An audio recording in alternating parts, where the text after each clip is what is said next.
Hello, everyone, and welcome to our channel. I'm Mark. And I'm Rob. And today we're going to talk about Angel Reese's big game in an 18-point loss and whether or not Kamila Cardozo is being sacrificed for Angel Reese.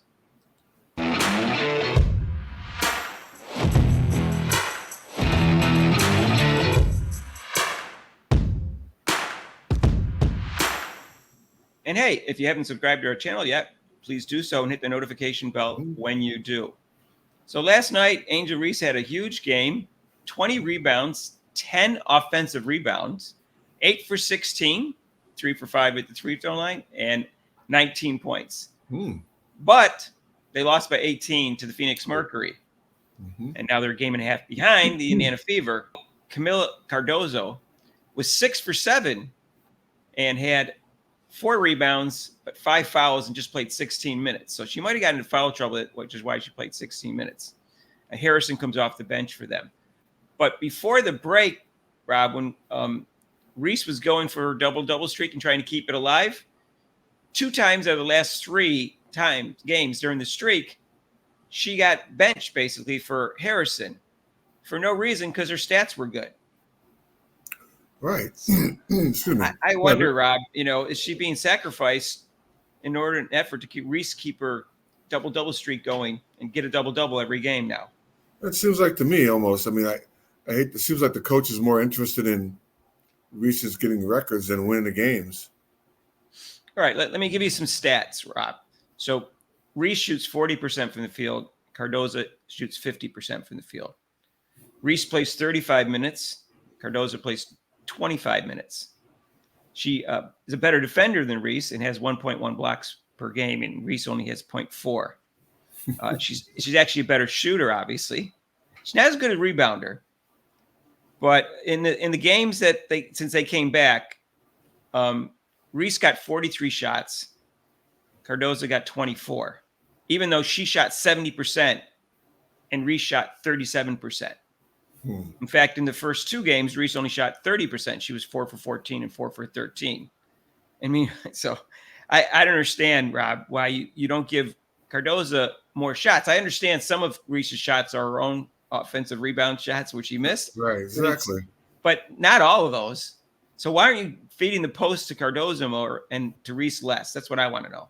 Yeah, I mean, like I said, I mean, definitely that's what she did in college. She she played at Syracuse, and then she transferred down to South Carolina. And so, but that's the way that's her game right inside there. So she has a high percentage of making her shots. In one of the games where Cardozo got taken out, even though she was playing pretty well, according to the stats, they asked Witherspoon why she was taken out, and she said Harrison was playing so well. And the stats were identical almost. Cardozo's were a little bit better for the number of minutes she played. And so I think this is into foul trouble. But this is, I mean, she's only averaging 25 minutes a game, and I think she's a force. And yeah, I think long-term, she's going to end up being the better player. Oh, sorry, Rob. Yeah, I mean, it's like the Twin Towers right there. So you have somebody who can rebound, a rebounder, and you have another tall person in there that plays defense, can block shots, and score inside. Why wouldn't you keep on wanting to play them at the same time instead of taking her out and then keeping Reese in there to try to get their record? That's what it seems like to me. I mean, records are nice. This double-double is, to me, that's a trash record. Most players in every team get a double-double every night. So Teresa Weatherspoon was a great player and also a very good defender. And she teaches, defense to her team. But I don't know much about her other than that. But I didn't like what she did when Kennedy Carter hip checked Clark to the ground. Angel Reese jumped up and cheered that. Mm-hmm. Rob, tell me what you would have done to Kennedy Carter and Angel Reese for their actions on that play. Carter, I would have benched, and she wouldn't have played the next game. Reese, I definitely would not have started her the next game. I definitely would pull them both aside and talk to them. So that's not my brand of basketball. We don't do that. Because the players reflect on you. It's just like, when you're a parent, your parents tell you what you do outside reflects back on me. So if you act that way, that means that, like you said, we're calling out the coach. Like, oh, well, the coach didn't do anything about it. She must not be a good coach. No, you don't want to have that. You got to let them know that's not a proper behavior for a basketball player. Right. And in addition to that, Carter already had a history for behavioral problems. That's all the more reason to punish her for doing that. And then Angel Reese actually hugged Carter when she came off the court, in addition to that. Now, and Rob, you didn't say anything else. Like, what would you say? What would you say afterwards in the press conference? Oh, press conference? I would say that's not how I coach or teach basketball. That's not acceptable. And I definitely will talk to both of them about how I like to coach and how we should present ourselves as players, because you're representing me and the team. Right. And what did she say afterwards? Nothing. In fact, when they were asking Kennedy Carter about the play, she said, "That's enough." She didn't criticize Kennedy Carter. She didn't criticize Angel Reese for jumping up and cheering that bad behavior. Mm-hmm. And then 2 days later, either someone in marketing or in the legal department wrote an apology for her, I'm assuming. Right. Yeah. And that was it, which is a meaningless apology, obviously, because she should have said it in the press conference herself. Mm-hmm. So my point is, she did nothing to Angel Reese for her bad behavior. She didn't punish her. She didn't publicly criticize her. Mm-hmm. And I have a feeling, Rob, that she wants Angel Reese to get Rookie of the Year, and that she thinks the double-double streak gives her a better chance.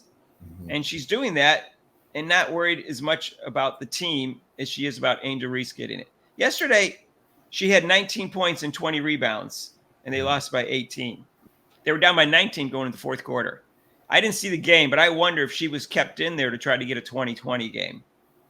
No, I agree with you, Mark. I totally agree with what you're saying. Like I said, she seems to be more interested in getting Angel Reese and putting the emphasis on her than with the team winning, which she should be. That's the main point, it seems like.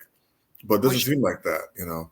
Well, she kept her in the game when that streak was going on, when they were trying to prolong it, after the games were out of reach. 2 times she did that. Right. So, because she hadn't scored 10 points yet. So she's more worried about stats. I don't understand why you're having your starters in a game that's out of reach when they could get injured. It just tells me that's what she's trying to do. She's more worried about the double-double than worried about her team winning and for the good of the team. Like, other people are criticizing the other team for actually guarding her and not letting her get that double-double. That was a big thing with the Liberty. The Liberty double, triple, court dribbled her, and they shouldn't have done that. Well, they shouldn't have tried to stat pad. They were just preventing that. Not on our watch. I had no problem with that. Yeah. I don't care if they did it against Caitlin Clark. No stat padding. 2 games ago against the Mercury, Caitlin Clark had 29 points, and they had the ball left near the end of the game. She could have drove to the basket or taken a shot to try to get 30 points. Instead, she dribbled the ball until the shot clock ran out and turned the ball over to the other team with like 6 seconds left.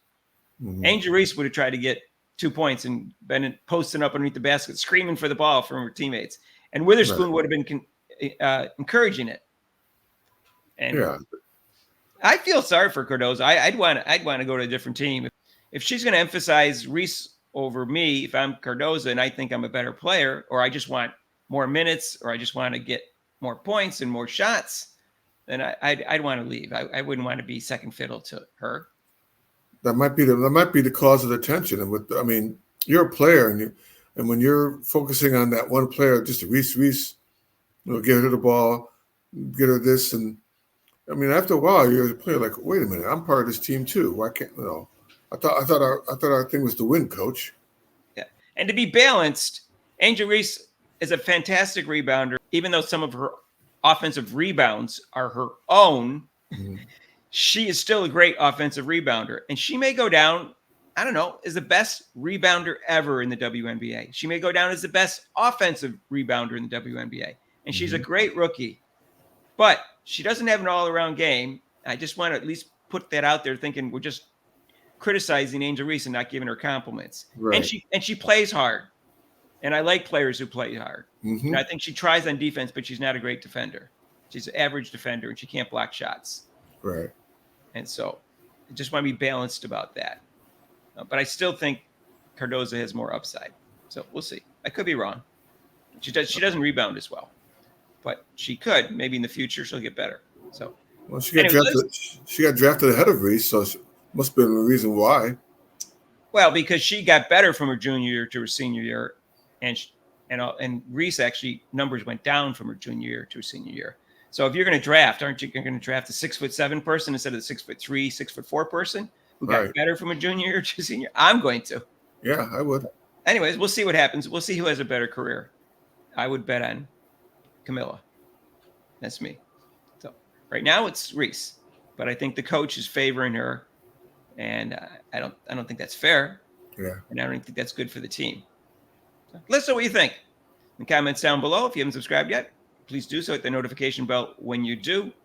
If you like this video, hit the like button. Again, I tried to be balanced. I gave Reese her flowers and stuff, but again, something else seems funky to me.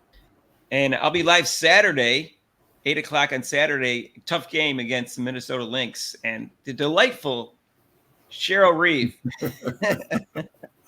I think Caitlin Clark's looking forward to that game just a little bit. Who knows? So join us live for that. And our normal live show is tonight. And that's from 6 to 8 Eastern time, except for major holidays. And you can call in for that show. If you like this video, hit the like button. And if you want to donate to this channel, you can by super chats and super thanks. And there's a link to PayPal. And we'll see you in the next video. Peace out.